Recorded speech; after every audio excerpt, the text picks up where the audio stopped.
রাত 12টায় বোনের জন্মদিন সেলিব্রেট করার চোখে পাইটাকে কেক মাধ্যমে ব্যবহার করলাম। তারপর পরের দিন চলে গেছিলাম তাড়াতাড়ি সকাল সকাল বাচ্চাগুলোকে পড়িয়ে নেওয়ার জন্য, কারণ বিকালবেলা বোনের জন্মদিন বাড়িতে থাকতেই হবে। বাড়ি এসে দেখি মা ততক্ষণে রান্নার তোড়জোড় চালু করে দিয়েছে, আর এখানে মাংস রান্না হচ্ছে। সত্যি বলতে মায়ের হাতে বাকি খাবারগুলো ভালো, কিন্তু মাংস রান্নাটা দারুণ হয়। তো ওর জন্মদিনের খাবার সাজানোর দায়িত্ব তো আমারই ছিল, তো মোটামুটি এরকম সাজিয়েছিলাম।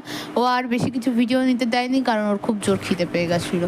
বিকালে ভালোই বৃষ্টি হয়েছে। মধ্যে বেরিয়ে পড়েছি, এখন বোনের কেকটা আনতে যাব।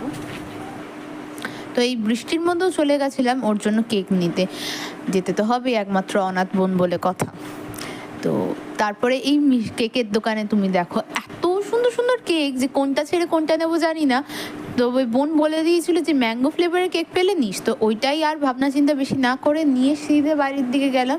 বাড়ির দিকে এসে একা হাতে এই সমস্ত ডেকোরেশনটা করলাম, করে ওকে ঘরের ভেতরে ডাকলাম।